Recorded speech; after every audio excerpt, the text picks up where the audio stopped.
저 장미꽃 위에 있을 아직 맺혀 있는 그때에 귀에 흐르니 소리 들리니 주음성 분명하다. 주님 나와 동행을 하면서 나를 친구 삼으셨네. 우리 서로 받은 그 기쁨은 알 사람이 없도다. 밤 깊도록 동산 안에 주와 함께 있으려 하나. 괴로운 세상에 할 일 많아서 날 가라명하신다.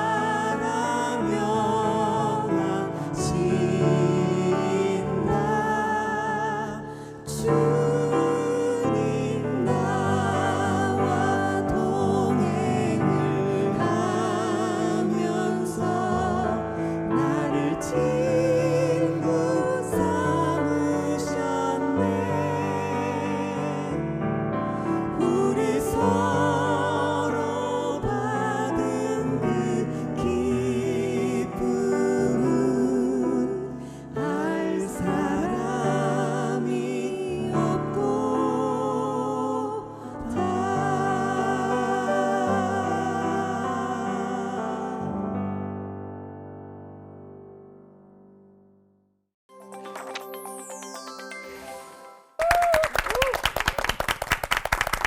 주님과 동행하는 기쁨에 푹 빠져보고 싶습니다. 설교로 하나 되는 시간 CBS 올포원 진행을 맡은 아나운서 장주희입니다. 자, CBS 올포원 오늘 함께할 주제는 왕하면 떠오르는 대표적인 인물, 성경의 리더하면 떠오르는 대표적인 인물, 다윗입니다.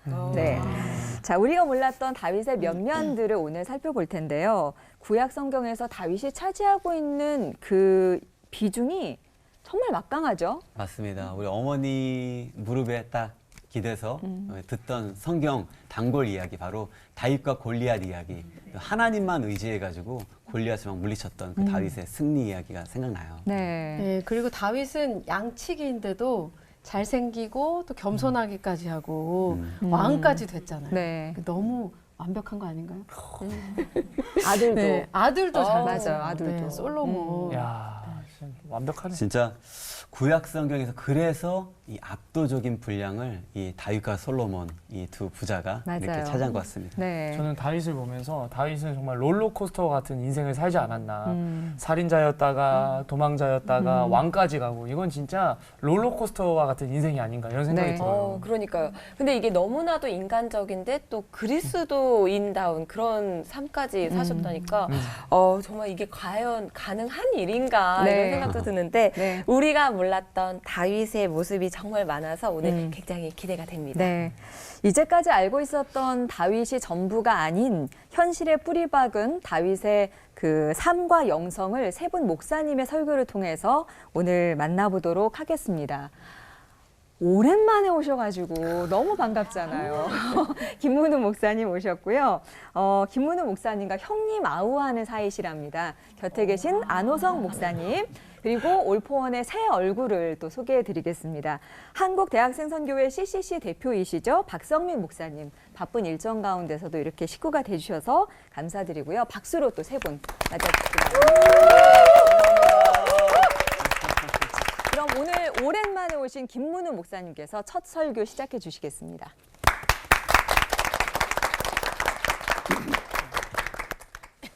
우리가 다윗 이러면 우리나라의 대통령 후보들이 많은데 대통령이 가장 그 롤 모델로 삼는 사람이 미국의 16대 대통령 에이브람 링컨이라 그래요. 링컨이 어릴 때부터 롤 모델로 삼았던 왕이 다윗이라 그래요. 그만큼 다윗은 모든 부분에 롤 모델이 되고 성경에서 가장 하나님께 마음에 합한 자, 쓰임 받은 자 이런데 제가 어떤 데 가서 그 신학 박사를 한번 만났는데 그분의 신학 박사 논문을 쓰고 할 때 다윗에 대한 연구를 하셨더라고요. 그래서 다윗이 가장 특별한 것이 무엇이 하니까 일평생을 작은 자로 살았다는 거예요. 그래서 다윗은 이렇게 보면 들판에서 양치기 할 때도 양치기 하면서 하나님을 그 생활 일터에서 만난 하나님은 나의 목자가 대신 일해 나가고 전쟁할 때는 하나님은 나의 산성, 나의 방패, 나의 요새 이렇게 나가고 또 왕궁에 있을 때도 이스라엘의 노래 잘하는 사람 연주만 연주 사무엘상 16장에 보면 악기 연주를 할 때 그 뮤직 테라피 음악 치료를 한 사람이 다윗이잖아요. 네. 연주면 연주 뭐 기도만 기도 찬양이만 찬양 시편이만 시편 그렇게 다재다능한 다윗인데 다윗이 잘 나갈 때도 항상 자기를 성경하면 나는 가난하고 천한 사람이라 나는 이보다 더 낮아져서 스스로 천하게 보일지라도 나는 괜찮아. 항상 내 위에는 하나님이 계시고 나는 어떤 경우에도 작은 자라는 거야. 작은 자의 그 어떤 주제 파악을 잘한 사람이다. 성경에 보면 하나님은 대박을 꿈꾸다 쪽박을 차는 게 아니고 소박한 사람을 쓰시고 비범한 사람을 통해 역사하는 게 아니고 평범한 사람을 역사하시고 또 어떤 그런 작은 일에 충성할 때 많은 일을 맡기시잖아요. 다윗은 일평생을 나는 작은 자다. 하나님만이 왕이시고 만왕의 왕이시고 나는 그분 앞에 작은 자라는 겸손을 감당하고 성실을 감당하고 거룩을 감당하면 쓰임 받는다더라고요. 그러면서 이게 다윗이라는 사람이 어떤 일평생을 한결같이 들판에서나 전쟁터에서나 쓰임 받는 과정들이 보면 나라가 위기가 봉착했을 때 보면 그 목동 주제에 그 애기잖아요. 형님들 도시락 심부름 갔다가 거기서 졸지에 쓰임을 받았거든요. 우리가 성경을 보면 하나님은 시스템을 통해서 프로그램을 통해서 사람을 들어 쓰신 역사가 없다는 거예요. 변방에 아웃사이드에 찌질한 것들을 불러가지고 하나님 쓰실 때 그 한 사람이 새벽이슬 같이 뿅 나타나서 이 사람이 조직을, 역사를, 족보를, 지도를, 문화를 확 만들어버린 거예요. 다윗이 그런 사람이에요. 들판에서 목동으로 시작을 했지만은 성군 다윗이 되고 또 다윗은 그런 나라가 어려울 때 어떤 군대 조직이나 이런 데가 아니고 그냥 이세 아들 다윗 한 사람이 베들레헴 들판에서 뿅 나타나면서 완전히 나라와 민족의 문제를 해결하고 천하를 통일한 거잖아요. 그리고 이 다윗이 대단한 것은 역대상 10장에 보면 항상 저는 다윗은 어떤 비판자가 아니고 대안자였다는 거예요. 사울 왕에게서 하나님이 촛대를 옮기실 때 그 역대상 10장 13절 14절에 보면 사울 왕이 범죄를 했는데 범죄 내용이 뭔지 아세요? 하나님께 묻지도 찾지도 않은 게 범죄 내용이에요. 기도를 쉬었던 게 이게 죄예요. 하나님께 기도도 안 하고 묻지도 안 하고 신접한 여자한테 가서 물어보니까 하나님이 화가 나셔서 이스라엘의 노래 잘하는 사람, 소통의 달인, 공감의 달인, 그 다윗에게 왕권을 넘겨버린 거거든요. 그래서 사울 왕에게서 다윗으로 넘어가고 또 다윗의 그 자식 농사를 저는 성경을 보면서 깜짝 놀란 게 여러분 솔로몬이 IQ가 높다거나 솔로몬이 외모가 비주얼이 된 사람이 아니에요. 그런 얼빵한 아이였는데 성경에 아빠가 전적으로 기도해서 아빠의 기도에 의해서 만들어진 아이가 이 솔로몬이라는 거예요. 그리고 솔로몬에게 가장 강점은 회복 탄력성이 있다는 거예요. 여러분 성경에 완벽한 사람은 아무도 없는 거예요. 성경에 100% 의인은 아무도 없는데 다윗도 최고의 죄를 다 짓고 롤러코스터 인생을 살았지만은 다윗이 가장 용감할 때는 회개할 때라거든요. 회개하기가 어려워요. 여러분 뭐 대통령 보고 대통령 사과하시오. 오늘도 9시에 뉴스에 나와서 I am sorry, you are sorry 이러는 사람이 없어요. 국격이 있는데 대통령이 아무나 납죽납죽 사과해도 안 되잖아요. 근데 다윗은 체면불구하고 회개하면 회복되고 항복하면 행복해지는 평생을 작은 자의 자리를 지켰고 어려울 때마다 얼른 하나님 앞에 엎드려서 회개했기 때문에 다윗의 인생은 대한자였고 다윗의 인생은 작은 양측이었지만은 하나님이 그 목자를 넘어서서 성군 다윗으로 들어서시고 항상 회복 탄력성을 가지고 얼른 회개하고 얼른 엎드려서 제자리를 찾으면서 성경 역사상 가장 아름답게 존귀하게 쓰임받은 다윗이 된 것처럼 우리도 살아가면서 롤 모델이 많아야 됩니다. 기독교 교육은 가르치는 게 아니고 바라보는 거래요. 믿음 좋은 장로님을 권사님을 바라보면 닮아간다는 거예요. 다윗의 영성, 야성, 정성, 지성, 감성을 닮아가는 우리 성도님들 되시기를 축원합니다. 아멘. 기도드리겠습니다. 하나님 아버지, 일평생 작은 자로 살았지만은 하나님 존귀하게 성군 다윗으로 글을 들어 쓰신 것처럼 이 시대에 아름답게 쓰임받는 일꾼들 다 되게 하여 주옵소서. 아멘. 예수님 이름으로 기도드립니다. 아멘. 아멘.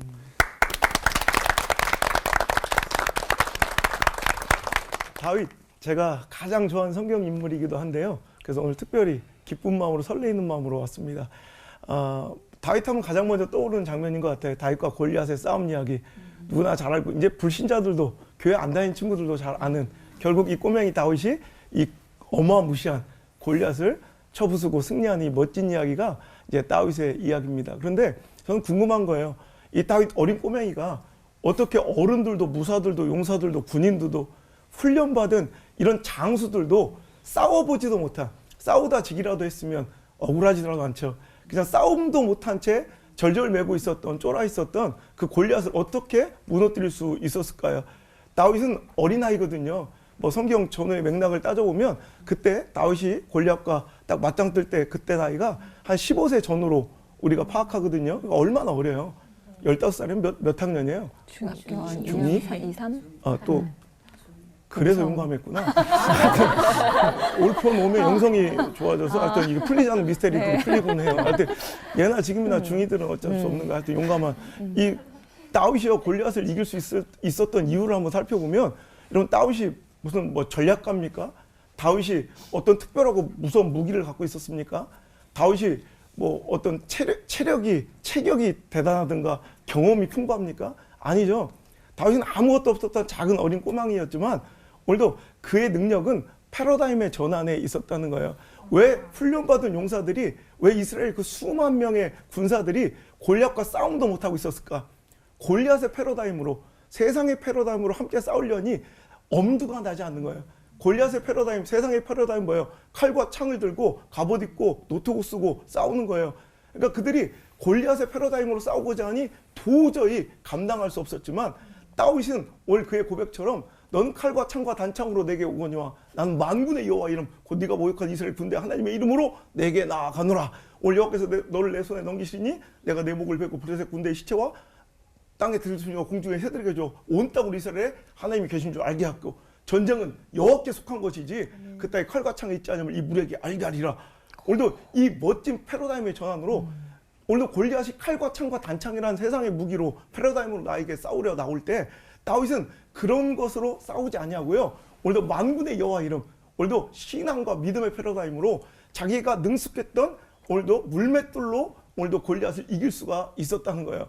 그럼 거꾸로 얘기해보고, 아니 그 무사들 용사들은 40일 동안을 하나님을 모독하고 조롱하는 그 골리앗을 그 정말 그 처절한 그 소리를 들으면서도 왜 한 사람도 싸우지 못했을까? 내가 생각해보면 그들은 어줍잖하게 칼과 창이 있는 거야. 그러니까 단창과 칼이 있으니까 우리가 아무것도 없을 때는 이 칼과 창을 의지하지 않는데 어줍잖게 칼이나 창이 있으면 이거 갖고 싸워보려고 하니 게임이 안 되는 거죠. 하지만 다윗은 오늘도 당당하게 어른들도 하지 못했던 이 패러다임의 전환을 이루고 그와 싸워 이길 수 있었던 건 어차피 그에겐 칼이 없어. 어차피 갑옷도 없어. 그러니까 어차피 원래 돈 없는 사람이 전 돈 필요 없어요. 막 이런 얘기 잘해요. 어차피 상관없는 사람, 국회의원 배지 따윈 필요 없어 이러지. 그러니까 원래 상관없는 사람, 나에게 없는 거 아예 없으니까 아예 그런 것들 의지 않고 오직 하나님만 의지할 수 있었다는 거예요. 어찌 보면 이 어린아이 아무것도 가지고 세상이 그에게 승리를 기대할 만한 성공과 축복을 기대할 만한 어떤 조건도 가지지 않은 그의 결핍이 그의 가장 강력한 하나님만 의존하고 믿음의 패러다임으로 모든 상황을 이길 수 있었던 가장 강력한 무기가 아니었겠냐라는 거예요. 제가 멜버른 집회 가면 거기서 들리는 이제 샌드위치 가게가 있는데 샌드위치 집 거의 유동인구가 많은 그런 길거리에 1층에 이제 항상 있거든요. 제가 지금 전 세계 몇십 개국을 돌아다니면서 샌드위치 집이 2층, 3층에 있는 걸 본 적이 없어요. 마치 우리나라 붕어빵처럼 붕어빵이 3층에 있는 거 보신 분.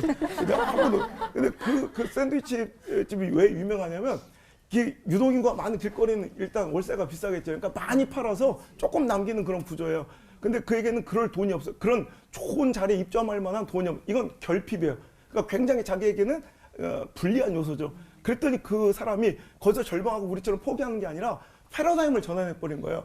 그는 일반적으로 샌드위치 하면 뭐 횡단보도나 유동인구만 역세권에 딱 넣어야 된다는 그 고정관념을 버리고 그는 몇 블럭 그 역세권에서 또 이 다운타운에서 몇 블럭 뒤로 들어가서 거기 일반 상가 건물도 아닌 엘리베이터도 없는 일반 건물의 7층에 얻은 거예요.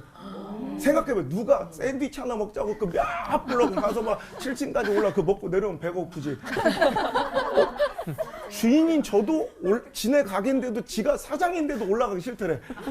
이건 완전히 너무너무 이건 자기한테는 불리한 요소 아니겠어요? 그런데 그는 거기서 절망하거나 포기한 게 아니라 오히려 그걸 패러다임의 전환으로 야 어차피 손님이 안 오니 얼마나 좋냐. 인테리어 비용이 필요 없어. 그리고 또 손님이 어차피 안 올 거니까 종업원도 필요 없고 하다못해 의자 테이블도 없고요. 이 카운터도 없어요. 그럼 장사를 뭐 하러 하냐. SNS로만 주문을 받아요. 그래서 쪽지로 주문받고 쪽지로 이제 결제하고 사이버머니로만 결제하고 카드로만 결제해서 딱 주면 그 사람들이 예약한 시간에 오면요. 그 앞에 X표가 길거리 그 길 바닥에 크게 있어요. 올라오지 말라고. 7층까지 수고롭게 올라오지 말고 자기가 집에서 만들어 놓은 샌드위치를 7층 창문에 앉아 이렇게 던져 이렇게. 근데 그게 가속도가 딱 떨어지면 얼마나 기분 나쁘겠어요. 그러니까 아이디어를 하나 쓴 게 거기다가 종이 낙하산을 하나 다른 거예요. 알록달록. 그래서 꼭 컬러가 예약하는 저는 이제 레드였는데 레드, 블루, 그린 뭐 해가지고 알록달록한 색깔이 딱 들어 종이 낙하산이 탁 펴지면서 살랑살랑 되고 그게 이슈가 되고 많은 사람들이 회자가 돼가지고 전 세계에서 많은 관광객들이 그 샌드위치 하나 먹겠다 그처럼 줄을 서가지고 어떤 거 오다가 막 걸려서 그걸 따먹으려고 하고 막 바람이 불면 길거리 나가서 차에 치고 이런 아름다운 풍경이 매일 아침마다 벌어지는 거예요. 여러분 그 결핍 때문에 그 사람은 지금 재벌이 돼가지고요. 그 유명 맛은 더럽게 없어요. 맛은 되게 없어요. 하지만 여러분 그 이슈가 된 그 소문 때문에 사람 줄 서 지금은 전 세계 유명한 도시에 지금 길거리에 그 체인점까지 생겨가지고 레시피도 공개도 안 해. 네 마음대로 만들어라. 대신 종이 낙하산 이 아이디어만 줘가지고 아무데나 올라가서 집어 던지면 돼. 그 아이디어만 팔아가지고 로열티를 받아가지고 지금 재벌이 돼 있어요. 어때든 결핍이 은혜일 수 있습니다. 다윗처럼 우리가 아무것도 가지지 않아서 골리앗이 너무 커 보일 때도 있지만 거꾸로 우리는 여러분 아무것도 없는 게 아니라 잃을 것도 없는 거예요.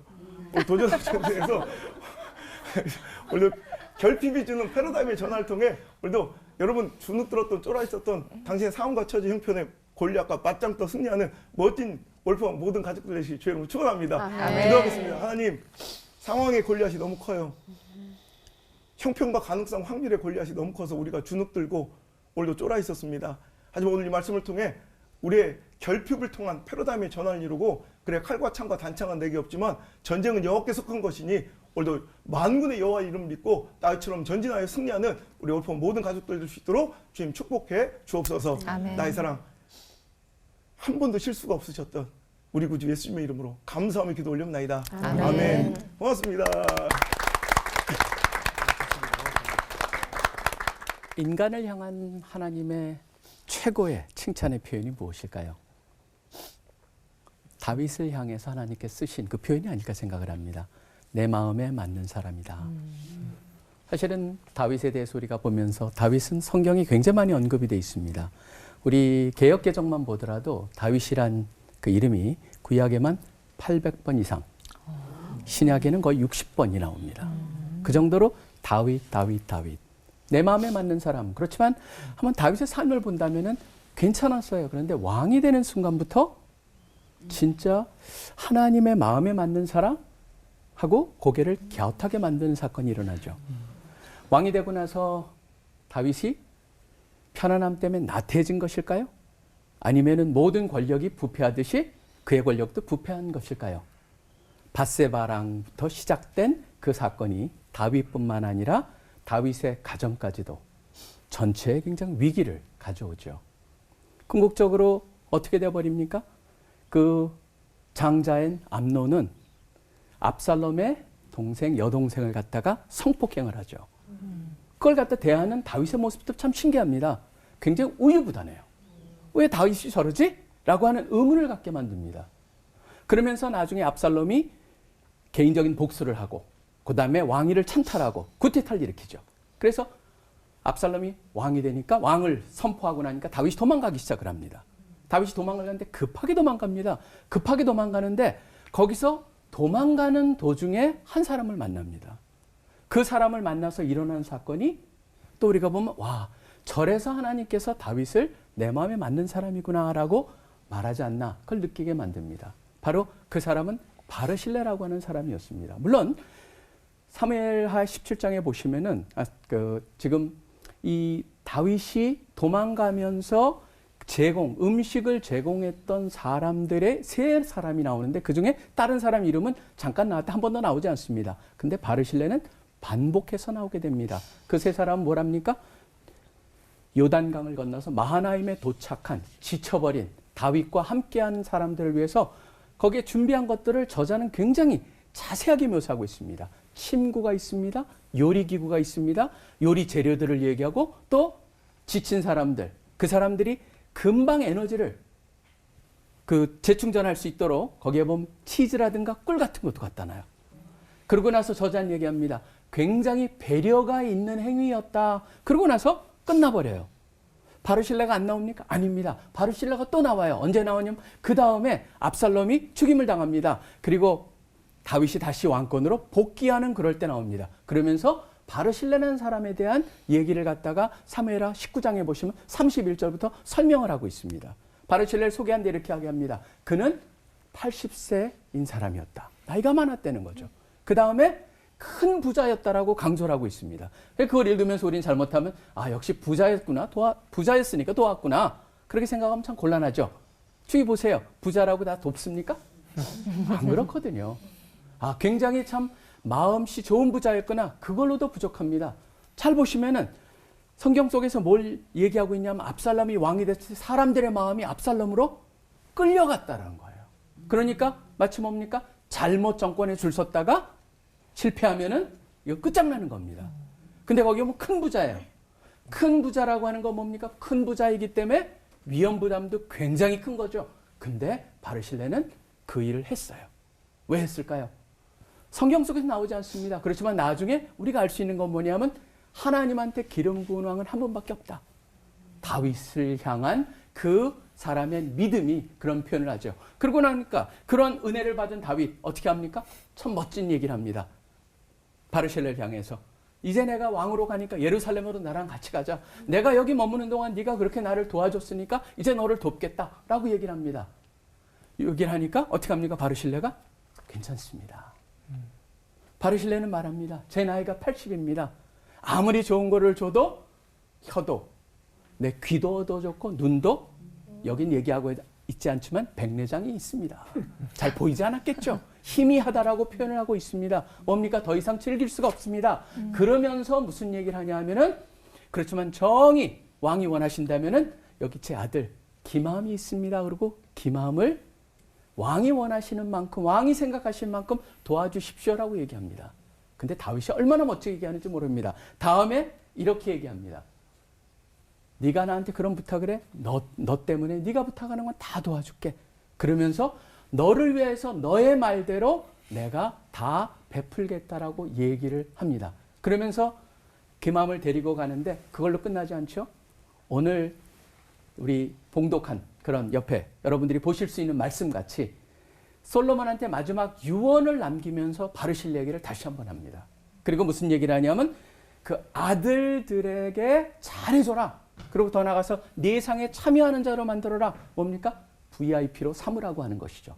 VIP로 우리 가정의 VIP로 삼아서 꼭 기억을 해서 갚아줘라라고 얘기를 합니다. 저는 이 얘기를 보면서 참 느끼는 것은 왜 하나님께서 다윗을 내 마음에 맞는 사람이라고 얘기했을까라고 하는 것을 생각하게 됩니다. 우리 인생을 살다 보면 다윗과 같이 어려움에 빠질 때가 있습니다. 인생에서 가장 바닥으로 떨어졌을 때 그때 바르실레 같은 사람이 있다면 얼마나 좋을까 그런 생각을 해봅니다.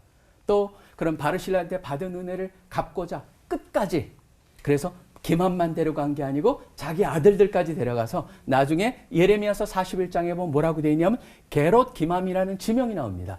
게롯 기맘은 기맘의 거처라고 하는 겁니다. 그것도 베들레헴 바로 근방에 있다고 나와 있습니다. 뭡니까? 자기 고향 근방에다가 기맘과 그 바르실레의 아들들을 위해서 땅을 준 것이 아닌가 우리가 상상해 볼 수가 있습니다. 은혜를 갚아야 됩니다. 중요한 건 바로 뭐냐면 우리 모두가 은혜를 받은 자들입니다. 누구한테요? 하나님한테 받은 자들입니다. 어떻게도 갚을 수가 없는 은혜를 받았습니다. 구원이 그렇고 그분의 임마누엘 하시는 그분의 그 특별한 우리를 향한 사랑이 그렇습니다. 그렇기 때문에 하나님께서 우리 모두를 바로 다윗과 같이 은혜를 잊지 않고 또 바르실레와 같이 기회가 됐을 때 그 은혜를 갚기 위해서 노력하는 그런 삶을 살기를 원하십니다. 여러분 모두가 바로 그런 경험과 또 그런 삶을 사시는 한 분 한 분 되시기를 간절히 축원합니다. 아멘. 기도하겠습니다. 하나님 아버지 감사합니다. 오늘 바르실레와 다윗을 통하여서 그들이 은혜를 주고 또 은혜를 기억했던 그런 모습만을 보는 것이 아니라 우리 모두가 은혜 받은 자들로서 주님의 은혜를 기억하면서 기회가 될 때마다 베풀고 또 주님의 은혜를 감사하는 마음으로 사는 우리 모두 되게 하여 주시옵소서. 아멘. 모든 기도 예수 그리스도 이름으로 간절히 기도합니다. 아멘.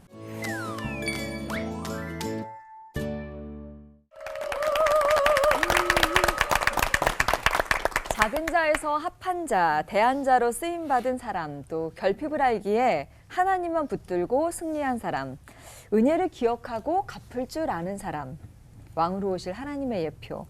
정말 다윗에 대한 수식어가 정말 많은데요. 근데 인간의 눈으로 볼 때 다윗은 참 이해가 안 되는 것 투성이었던 것이 먼저 어린 시절부터 보면은 골리앗과 싸우기 전까지는 정말 주목을 못 받았던 그런 소년이었잖아요. 저도 이상한 점이 그 점인데요. 다윗이 8째 아들이라고 했고 또 막내, 한 집의 막내 아들인데 보통은 막내 하면 조금 약간 그래도 특별한 게 있고 더군다나 다윗은 얼마나 또 집에서 잘했을까요? 시키는 일 잘하고 부모님께 싹싹하고 그렇게 잘했을 텐데 아버지 이새는 이렇게 어떤 언급도 잘하지 않는 모습을 보면서 와, 어떻게 이렇게 좀 이렇게 무시했을까? 그게 또 궁금하고요.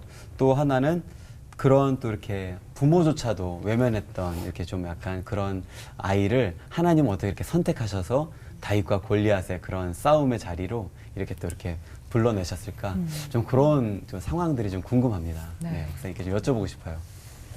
우리가 성경을 보면 하나님은 항상 이렇게 예쁜이, 똑손이, 슈퍼맨을 쓰신 적이 없더라고요. 소자, 약자, 빈자, 병자, 환자, 주로 그런 약한 자를 들어 쓰시는 하나님이 위대하시니까. 아멘. 하나님은 작은 자, 아웃사이더들, 루저들.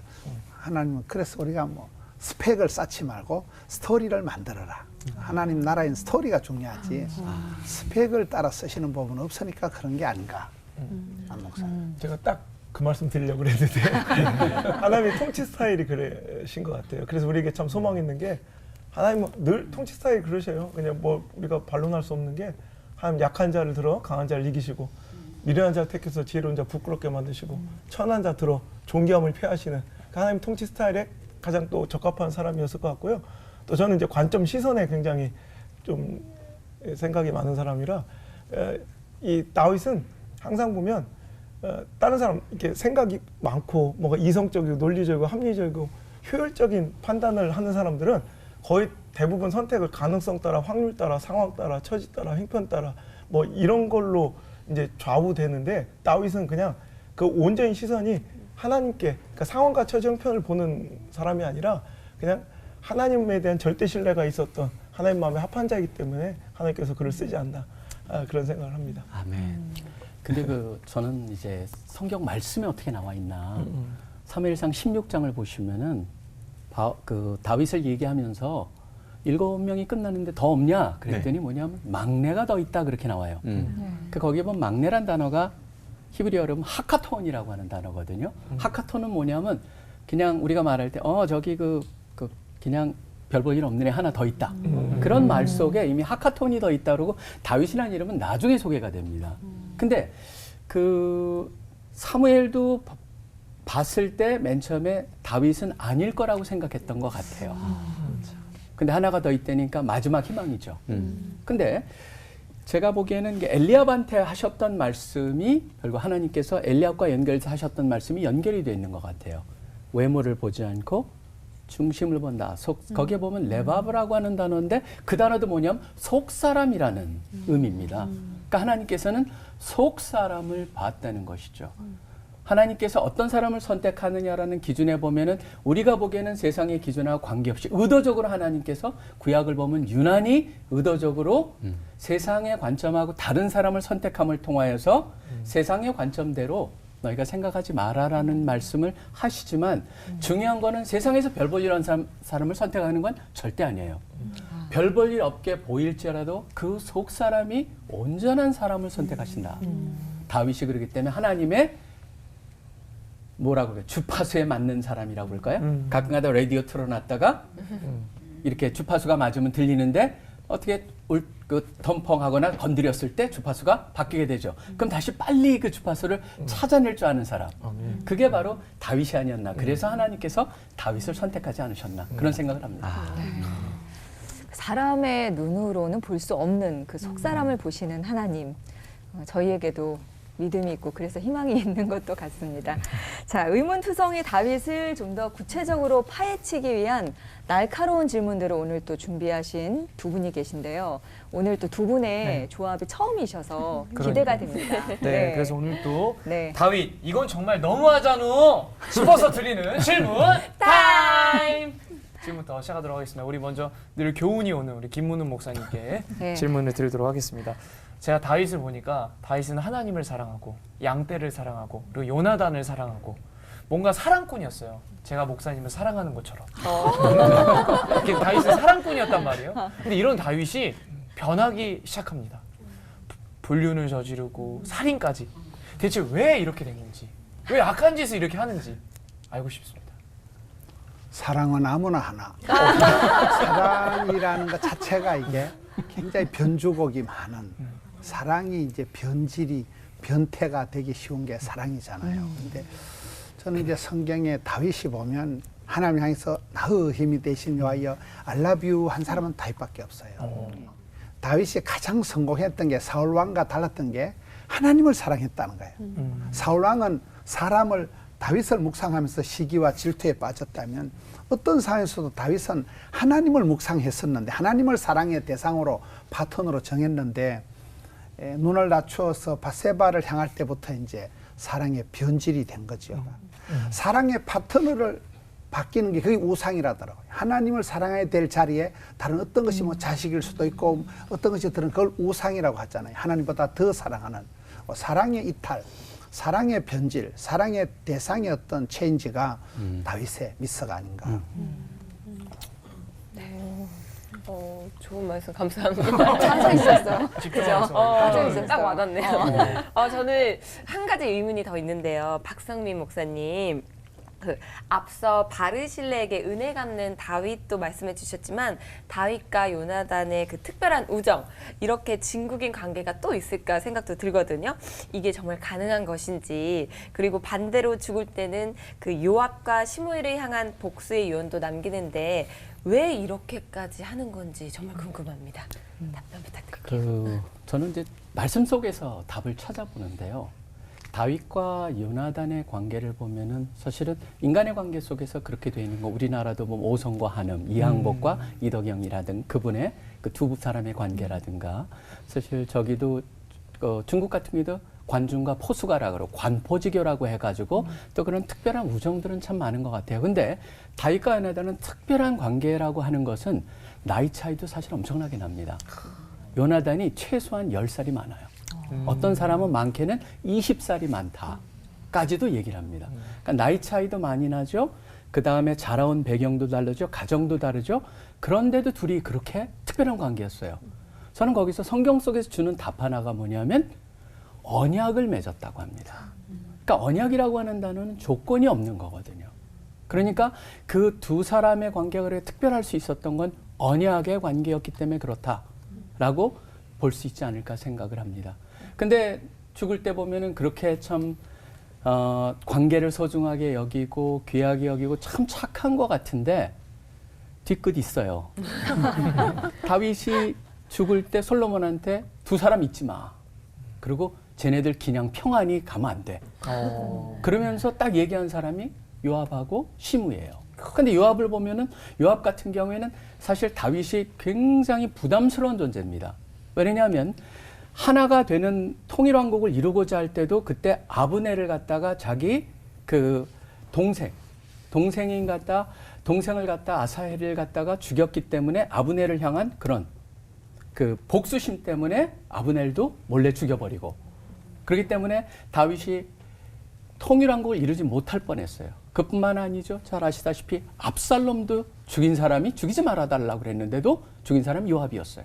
그리고 나중에 압살롬 밑에서 군대 장관이었던 아마사가 또 와서 하나가 되려고 그러는데 아마사도 가지 말라는 걸 가가지고 그냥 죽여버려요.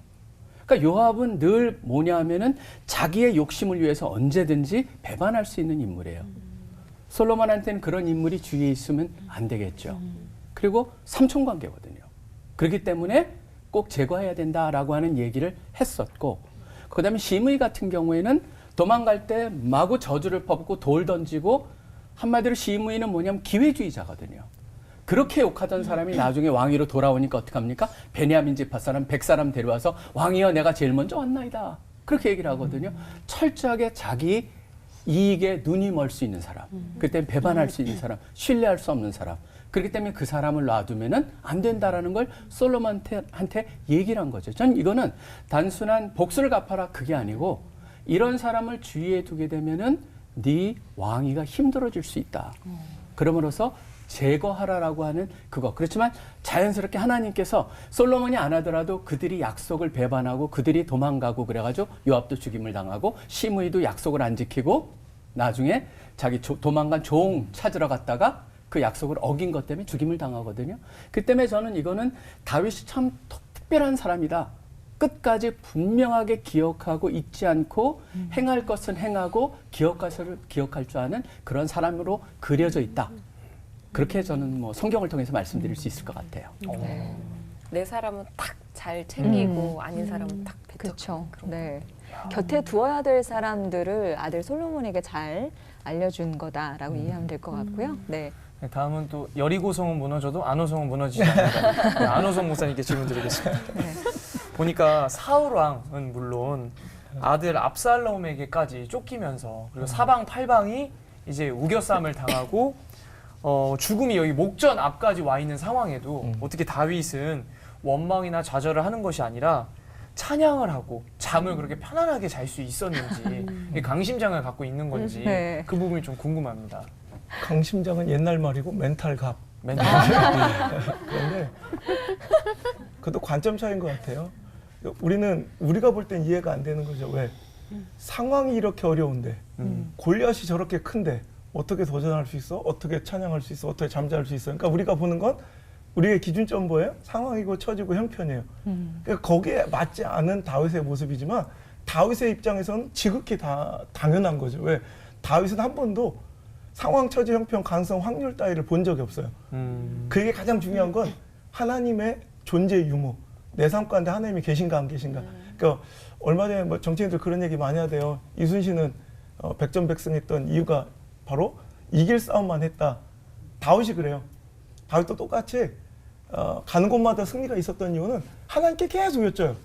진짜 마치 어린아이처럼 계속 하나님께 여쭤서 가라면 가고 멈추라면 멈추고 싸우라면 싸우고 뭐 계속 하나님 시키는 대로 이 전세의 유불리가 아니라 성패 뭐 가능성 확률 따위가 아니라 오직 하나님 시킨 대로만 하니까 승리하는 거예요.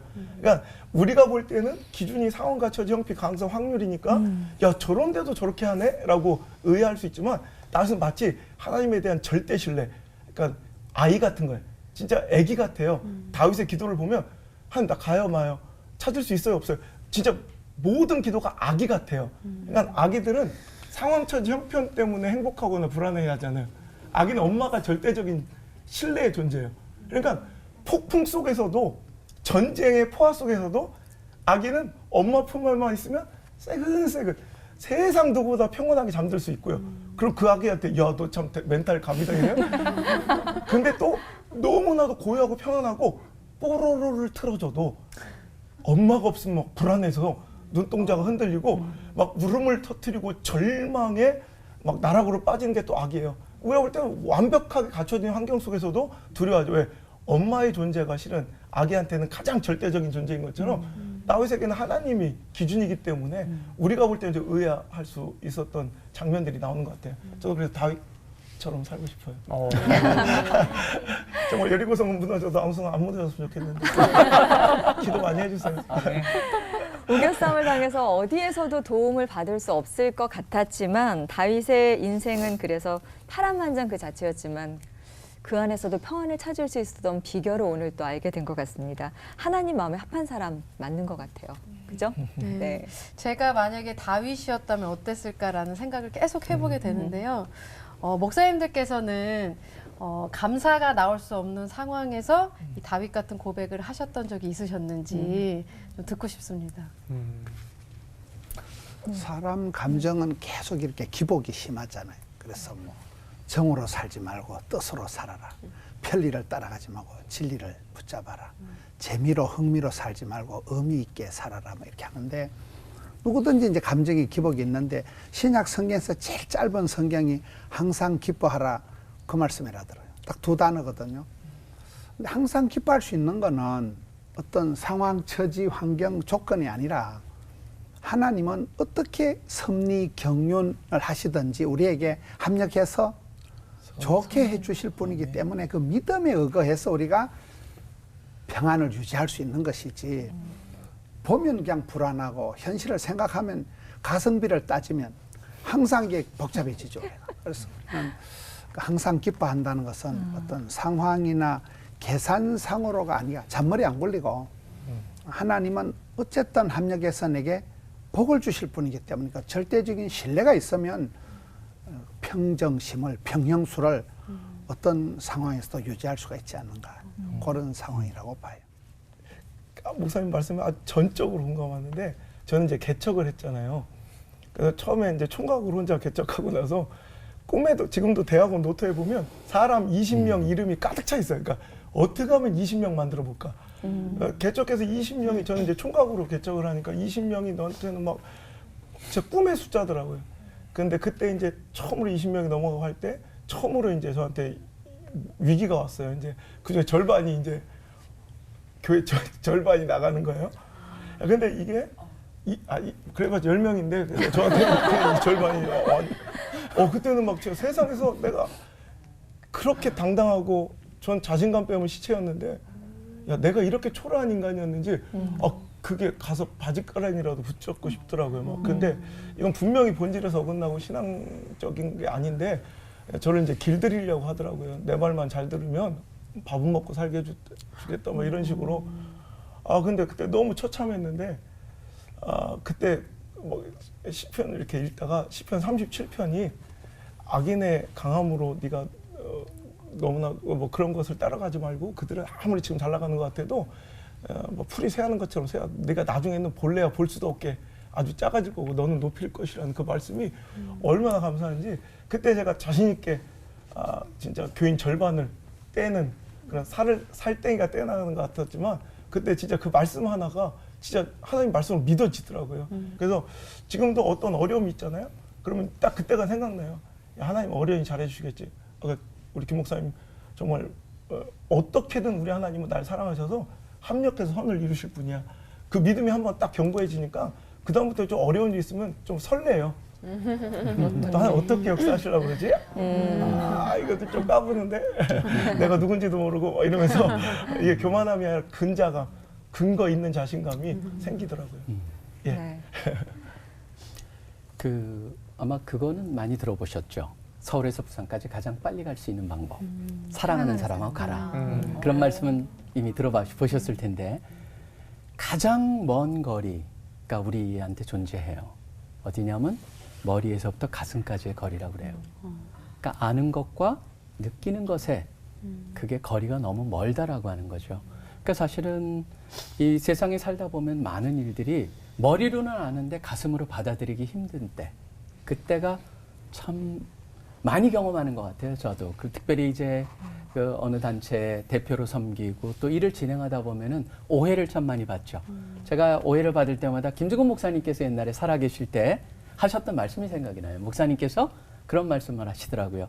억울한데 그 표현을 갖다 하시는데 너무 와닿았어요. 뭐라 그러냐면, 아니 처녀 보고 처녀라는 걸 증명해내라고 그러는데 어떻게 증명할 수가 있겠냐. 참 그 말씀을 하시는데 그게 저한테 가장 와닿는 말씀이었어요. 그래서 억울하고 내가 하지 않았고 내가 방어하고 싶지만 방어하는 게 오히려 문제를 키울 수 있다라고 느낄 때, 그럴 때는 어떻게 합니까? 여기와 여기에 거리를 갖다가 좁혀가는 그런 훈련이 참 필요하다는 생각을 해봅니다. 그래서 말씀 보면서도 저도 뭐 시편 88편 같은 거 읽으면서 막 그 느낌으로 이 머리로서 그걸 받아들이지만 가슴으로 빨리 와닿게 하는 그걸 갖다 계속적으로 연습하는데, 사실 다윗을 우리가 보다 보니까 다윗에서 저는 느꼈던 거 하나는, 물론 다윗이 다 믿음으로 해요. 말씀하신 대로. 그런데 중요한 건 뭐냐면 믿음으로 하기 전에 평상시에 자기가 해야 될 거는 진짜 거기에 주어진 거 열심인 사람이었어요. 그러다 보니까 어떻게 물맷돌, 그날 믿음으로 던졌기 때문에 맞은 것이 아니고, 다윗은 물맷돌을 평상시에 굉장히 많이 연습한 사람이에요. 그렇기 때문에 명사수였어요.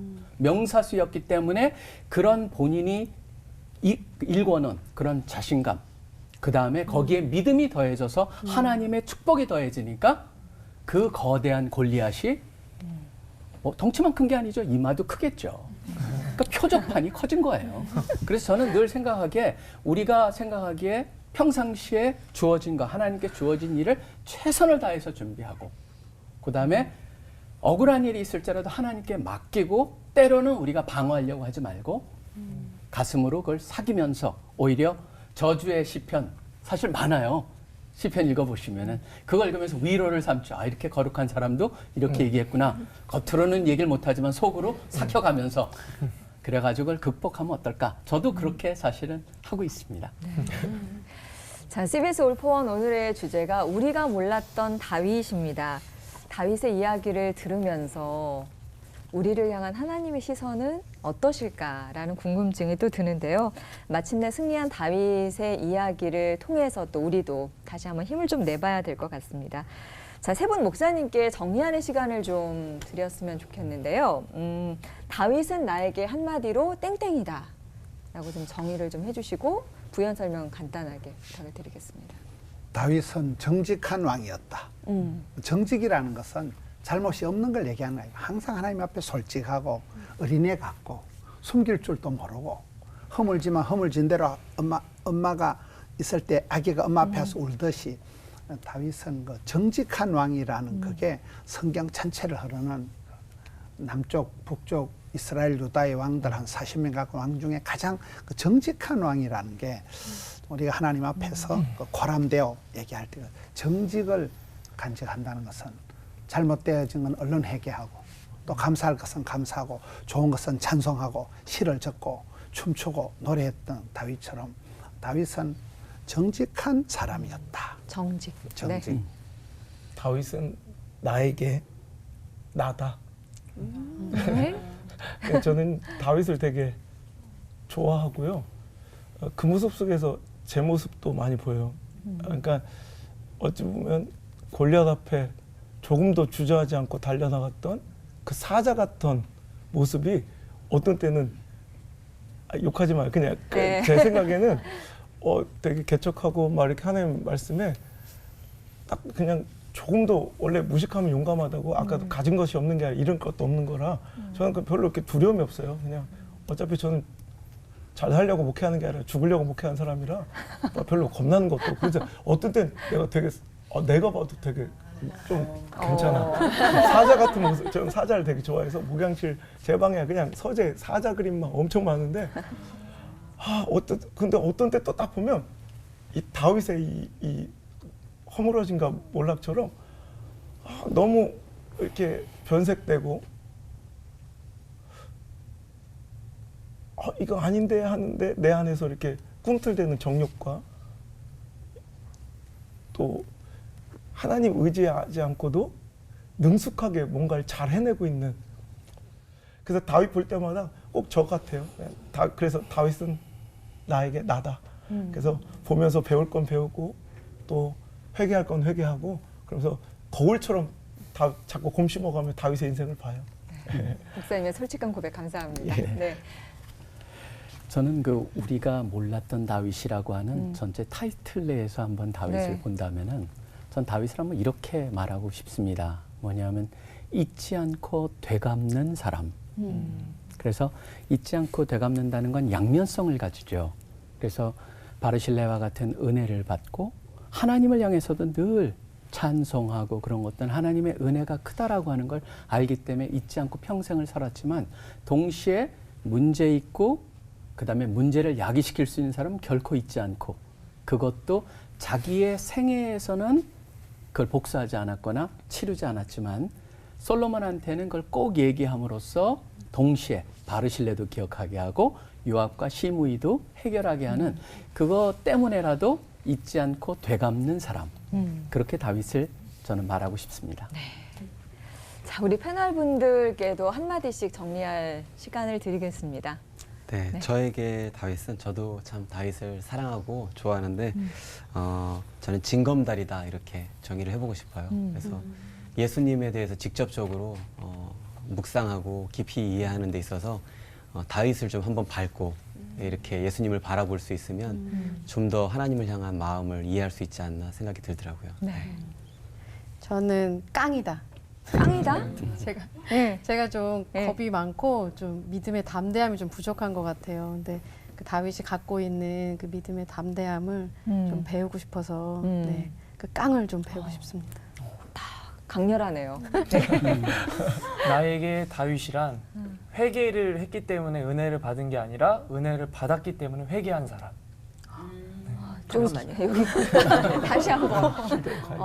회개를 하기 때문에 은혜를 받는 게 아니라 은혜를 받았기 때문에 회개한 사람. 은혜 그래서 먼저. 김문호 목사님 설교를 듣고 느낌이 왔던 게 항복하는 순간 행복해지는구나.